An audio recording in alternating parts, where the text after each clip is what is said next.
കിംസു. ഈ രണ്ട് ഹോസ്പിറ്റലിലേക്ക് നടുവിലായിട്ട് നല്ലൊരു റോഡുണ്ട്, കാര്യമായ റോഡ്. ആ റോഡിന്റെ അവസ്ഥ എന്ന് പറയുന്നില്ലേ, ഭയങ്കര മോശമാ. എത്രയോ നാളായിട്ട് ഇങ്ങനെയുള്ള നല്ല ഹൈവേ ഫ്രണ്ടിലുണ്ടെങ്കിലും ഇല്ലേ, ഈ ഹോസ്പിറ്റലിലേക്ക് പോകുന്ന റോഡ് ഇങ്ങനെയല്ല. എത്രയോ ഗർഭിണികള്, ഹാർട്ട് പേഷ്യന്റ്, മറ്റു രോഗികൾ എല്ലാം ഇതുവഴി കടന്നു പോകുന്നതാണ്. മെയിനായിട്ട് ഓട്ടോറിക്ഷക്കാരും മറ്റു കാറുള്ള ആൾക്കാർക്കെല്ലാം ഭയങ്കര ബുദ്ധിമുട്ട്. ഹോസ്പിറ്റൽ മാത്രമല്ല, ഉള്ളില് സ്കൂളും ഉണ്ട് ഒരു ചെറിയ. അതിന്റെ ഉൾഭാഗത്തൊരു തോടുണ്ട്. എത്രയോ കാലായി ആ ഒരു കുണ്ടാടങ്ങനെ കാണുന്നത്.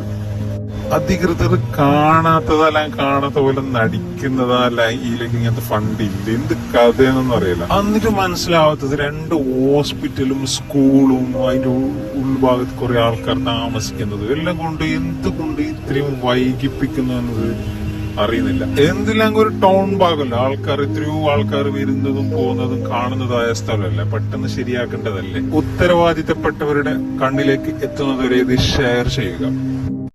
കാസർഗോഡിൽ രണ്ട് മെയിൻ ആയിട്ടുള്ള ഹോസ്പിറ്റലാണ് അരമനാവും കിംസും. ഈ രണ്ട്